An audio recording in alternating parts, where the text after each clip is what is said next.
இப்போ நம்ம கடல் அலைகளை பற்றி பார்க்கலாம். இப்போ கடல் அலைகள் அப்படின்னு நீங்கள் பார்த்தீங்க அப்படின்னா, இதில் என்னென்ன இம்பார்ட்டன்ட் அப்படின்னா, ஃபஸ்ட்டு நீங்கள் கடலோர எல்லையை பற்றி தெரிஞ்சுக்கணும். சரிங்களா?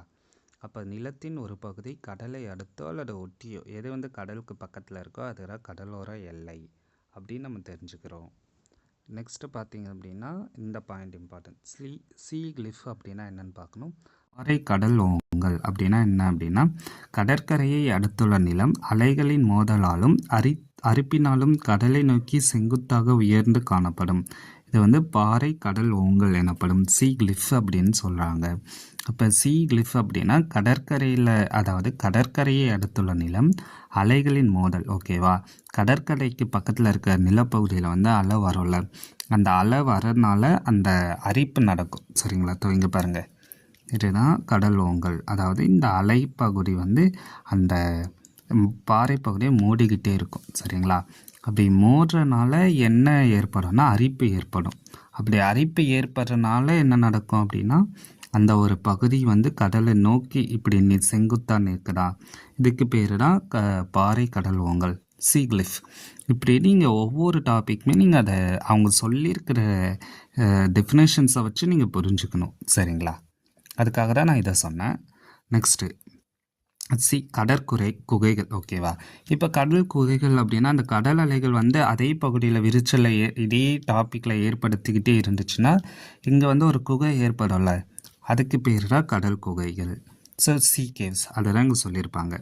கடல் அலைகள் தொடர்ந்து தாக்கத்தை ஏற்படுத்துவதால் பாறையில் விரிசல்கள் உருவாகின்றன. பாறையில் இப்படியே மூடிக்கிட்டே இருந்தால் விரிசல் தானே வரும். அப்படி விரிசல்கள் ஏற்படுறதுனால காலப்போக்கில் இது வந்து ஒரு பரந்த விரிசலாக வரும். அதாவது போக போக அந்த விரிசலை பெருசாகும்ல, அப்படி பெருசாகிறதுனால ஏற்படுறதுக்கு பேர் கடல் குகைகள். ஓகேங்களா? அப்போ ஃபஸ்ட்டு கடலில் வந்து ஒரு ஓங்கல் ஏற்படுது, பாறை கடல் ஓங்கல் ஏற்படுது, சீ கிளிஃப் ஏற்படுது. அப்படி ஏற்படுறதுனால அங்கே வந்து ஒரு கேவ் வந்து உருவாகுது. சரிங்களா? அப்போ ஃபஸ்ட்டு சீ கிளிஃபு, அதுக்கப்புறம் பார்த்திங்கன்னா சீ கேவ். அப்போ இங்கிலீஷில் நம்மளால் வேர்டு வந்து டிஃப்ரெண்ட்டாக இருக்கும், இப்போ தமிழ் ஒன்றா இருக்கும். ஸோ அதை மட்டும் நீங்கள் புரிஞ்சுக்கணும். அண்டு நெக்ஸ்ட்டு பாருங்கள், அப்படி உருவாகிறதுக்கு இடத்துல வந்து ஒரு தண்ணி உள்ளார போகிற மாதிரி இடம் வரும். அதை அடுத்து சொல்லியிருப்பாங்க. கடல் குகைகளின் உட்குழிவு பெரிதாகும் போது குகையின் மேற்பகுதி மட்டும் எஞ்சி நின்று கடல் வளைவுகளை உருவாக்குகின்றன. அதாவது இப்போ இதே ஒரு டாபிக் எடுத்துப்போங்க. இப்போ வந்து இங்கே ஃபஸ்ட்டு வந்து இந்த தண்ணி மூடுது. அப்படி தண்ணி மூடுறனால அங்கே வந்து பாறை கடல் ஓங்கல் ஏற்படுது. சரிங்களா? இந்த மாதிரி ஓங்கல் ஏற்படுது. அதுக்கப்புறம் அதுலேயே வந்து திரும்ப திரும்ப அந்த தண்ணி பட்டுக்கிட்டே இருக்கிறப்போ கடல் குகை உருவாகுது. அப்படியே அந்த குகைக்குள்ளார வந்து தண்ணி போகுமா, அப்படி தண்ணி போய் போய் என்ன ஆகும்னா இந்த மாதிரி ஒன்று உருவாகும். இந்த மாதிரி ஒரு ஆர்க் உருவாகும். அதை தான் வளைவுகள்னு சொல்கிறாங்க. இப்போ பாருங்கள், இந்த மாதிரி வளைவுகள் உருவாகும். இந்த வளைவுகளுக்குள்ளார தண்ணி போயிட்டு வரும். அப்போ அதை தான் சொல்கிறாங்க. சரிங்களா? கடல் சீ ஆர்ச்சஸ் வந்து உருவாகும். ஓகேவா? அந்த ஆர்ச்சஸ் என்ன காலப்போக்கில் என்ன ஆகும்னா இந்த மாதிரி தனியாக ஒரு குன்றா தனித்தனியாக நிற்கும், தூண் மாதிரி நிற்கும். இப்போ புரியுதுங்களா? அப்போ ஃபஸ்ட்டு வந்து இப்போ தூணை வந்து உருவாக்கும் அப்படின்னு சொல்லியிருக்காங்க. ஸோ இது வரைக்கும் நீங்கள் தெரிஞ்சுக்கிட்டாலே போதும். அப்புறம் கடல் பீச்சுனா என்ன, ஓகேவா? அப்புறம் மணல் திட்டுக்கள், அங்கே இருக்கிற மணல் திட்டுக்கள், இந்த சீரு மணல் திட்டுக்களை நீங்கள் பார்த்து வச்சுக்கணும். ஓகேங்களா? அண்ட் அதுக்கப்புறம் லக்கூன்னு கொடுத்துருப்பாங்க. ஸோ லக்கூன். ஸோ இப்போ இந்த லக்கூன் அப்படிங்கிறது என்னென்னா கடற்கரையிலிருந்து பகுதியாகவோ அல்லது முற்றிலும் பிரிக்கப்பட்ட ஆழம் வந்து கம்மியாக இருக்கிற நீர்ப்பக்கம். ஓகேவா? அதுக்கு இன்னொரு பேர் வந்து காயல்கள். அப்போ தமிழில் நீங்கள் படிக்கிறீங்கன்னா இந்த காயல்கள் பேர் இம்பார்ட்டன்ட், உப்பங்கழிகள் இம்பார்ட்டன்ட். லக்கூனுக்கு இன்னொரு பேர் உப்பங்கழிகள். அப்போ ஒடிசாவில் இருக்க சிலிக்கா ஏரி இம்பார்ட்டன்ட், அதாவது அந்த பேரை வந்து நம்ம எப்படி வேணாலும் மாற்றி கேட்பாங்க. தமிழ்நாட்டில் இருக்க பழவேற்காடு ஏரி இம்பார்ட்டன்ட். கேரளாவில் இருக்க வேம்பநாடு ஏரி, இதெல்லாம் முக்கிய உப்பங்கழிகள், இதெல்லாம் முக்கிய லக்கூன்கள். சரிங்களா? அண்ட் இப்போ நம்ம கொஸ்டின்குள்ளார போகலாம். அண்ட் இது போகிறதுக்கு முன்னாடி நீங்கள் இன்னொன்று தெரிஞ்சுக்கணும், இந்த பீச்சு. சரிங்களா? உலகிலேயே மிக நீளமான கடற்கரை வந்து ஃப்ளோரிடா மாநிலத்தில் இருக்க மியாமி கடற்கரை. அதே மாதிரி சென்னையில் இருக்கிற மெரினா கடற்கரை 2வது பெரிய கடற்கரை. இதுதான் போன இயர் NMMS கொஸ்டின். சரிங்களா? அண்ட் இந்த பாட சுருக்கமையும் நீங்கள் படித்து வச்சுக்கோங்க. ஏன்னா இதிலேருந்து கேள்விகள் கேட்பாங்க. நானே இதிலேருந்து இந்த கொஸ்டினை என்எம்எம்எஸ்க்கு உங்களுக்கு மார்க் டெஸ்ட்டில் கேட்டிருக்கேன். ஓகேங்களா? ஸோ அதுக்கப்புறம் நீங்கள் இந்த வேர்டுக்கான மீனிங் படிக்கிற மாதிரினா படிச்சுக்கோங்க. சும்மா படித்து பாருங்கள். சரிங்களா? அண்ட் 1 மார்க்குமே நீங்கள் படிச்சுக்கோங்க. ஓகேங்களா? ஸோ இது வரைக்கும் நம்ம பார்த்தாச்சு. ஸோ இப்போ கொஸ்டின் பார்க்கலாம். இப்போ நீங்கள் பார்த்தீங்க அப்படின்னா நான் இம்பார்ட்டன்ஸ் மட்டும் இங்கே கொடுத்துருக்கேன் பாருங்கள். சி ஸ்டாக்ஸ், வால் லைக் ஸ்ட்ரக்சர், லக்கூன், சிலிக்கா லேக் இன் ஒடிசா, புலிகேட் லேக் இன் தமிழ்நாடு, வேம்பநாடு லேக் இன் கேரளா. பீச்சஸ் வந்து லாங்கஸ்ட் பீச் இந்த வேர்ல்டு வந்து மியாமி, சவுத் ஃப்ளோரிடா இன் யூஎஸ்ஏ. செகண்ட் லாங்கஸ்ட் பீச் வந்து மெரினா பீச், சென்னை. அப்போ சி வேவ்ஸை பொறுத்தளவுக்கு இந்த பாயிண்ட்ஸ் மட்டும்தான் நான் இம்பார்ட்டன்ட் சொல்லியிருக்கேன். பட் இருந்தாலுமே நான் முன்ன ஒரு கதை மாதிரி சொன்னதையும் நீங்கள் படித்து வச்சுக்கணும். சரிங்களா? அண்ட் இப்போ நம்ம கேள்விகளுக்குள்ளார போகலாம். இப்போ நம்ம ரொம்ப இங்கே பாருங்கள், லக்கூன் கொடுத்துருக்காங்களா? உப்பங்கழிகள். இது எதில் பார்த்தோம்? கடல் அலைகளில் பார்த்தோம். அதே மாதிரி நீங்கள் ஒவ்வொரு இல்லை எடுத்து பார்த்தீங்கனாலே வந்திருக்கும். லக்கூன் எங்கே இருக்குது? ஓகேவா? அடுத்தது நெக்ஸ்ட்டு சி. இங்கே பாருங்கள், இது கடல் அலைகளால் உருவாக்கப்பட்ட நிலத்தோற்றம். அப்போ எது இதில் ஆன்சர் வரும்? நீங்களே கண்டுபிடிங்க. எல்லாமே சிசின்னு வந்திருக்கு. அப்போ ஆன்சர் என்ன?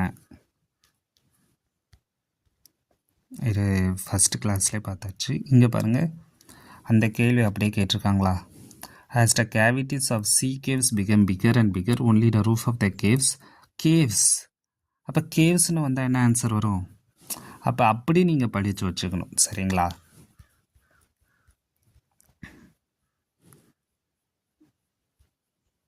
அண்ட் இங்கே பாருங்கள், ஷீ கிளிப்ஸஸ் கொடுத்துருக்காங்களா? அந்த லைன் அப்படியே. இப்போ நான் உங்களுக்கு எக்ஸ்ப்ளனேஷன் கொடுக்கல, அப்படியே கொடுத்துருக்காங்களா? அண்டு அகைன் நீங்கள் இந்த கொஸ்டினை பாருங்கள்.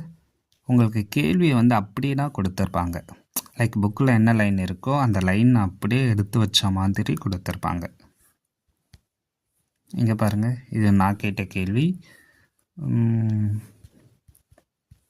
இதில் நீங்கள் பார்த்தீங்கன்னா நான் அந்த லைன் அப்படியே இங்கே வச்சுருக்கேனா?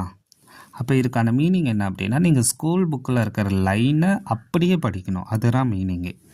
ஓகேங்களா? அந்த அப்படியே படித்து நீங்கள் அதை அப்படியே மெமரி பண்ணணும், இல்லை நீங்கள் அதை புரிஞ்சுக்கணும். சரிங்களா? அப்படி நீங்கள் புரிஞ்சுக்காமல் நீங்கள் கொஸ்டின் ஆன்சராக படிச்சிங்கன்னா அது உங்களுக்கு செட் ஆகாது. ஸோ பார்த்துக்கோங்க. ஸோ சரிங்களா? அண்ட் இப்போ நான் ஸ்கூல் புக்கை காமிக்கிறேன். ஸோ நான் இங்கிலீஷ் மீடியம் ஸ்கூல் புக் எடுத்திருக்கேன். இப்போ நீங்கள் ஆஸ்டி அப்படின்னு நம்ம எங்கே ஆரம்பிக்கிறாங்க அப்படின்னு நம்ம பார்க்கணும். தோருக்கா இங்கே பாருங்கள். இப்போ நீங்கள் இங்கே என்ன புரிஞ்சுக்கணுன்னா, ஆஸ்டி சி கேவ்ஸ்னு வந்தால் ஆன்சர் வந்து சி ஆர்சல்ஸ். ஓகேங்களா? அதே மாதிரி வால் லைக் ஸ்ட்ரக்சர்னு வந்தால் சி ஸ்டாக்ஸு. அதே மாதிரி சி கேவ்ஸ் அப்படின்னா இங்கேயும் வந்து கேவ். இங்கே பாருங்கள், hollow like caves are formed on the rocks, they are called sea caves. அப்போ நீங்கள் இங்கே என்ன புரிஞ்சுக்கணுன்னா, அந்த கீவேர்டை நீங்கள் படித்து வச்சுக்கணும். சரிங்களா? அந்த கீவேர்டை தான் நம்ம மைண்ட் மேப்பில் கொடுத்துருக்கோம். ஓகேங்களா? எல்லாத்துக்குமே இல்லை, மைண்ட் மேப்பில் இல்லை. பட் நீங்கள் அந்த கீவேர்டை எடுத்து படிக்கணும். As the cavities of sea caves became bigger, sea caves வந்து பெருசாக the roof of the caves வந்து ரிமைன் ஆகும். இதுக்கு பேர் ஆர்ச்சர்ஸ். அப்போ sea caves became bigger அப்படின்னு வந்தால் sea arches. வால் லைக் ஸ்ட்ரக்சருக்கு பேர் sea stalks. இந்த மாதிரி நீங்கள் ஒவ்வொன்றுக்குமே ஒவ்வொரு கீவேர்டு இருக்குது.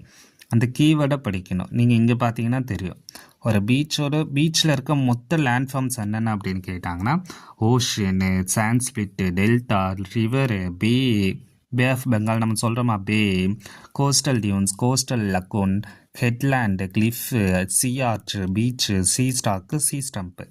அப்போ இந்த எல்லா பேருமே நீங்கள் மனப்பாடம் பண்ணியிருக்கணும்.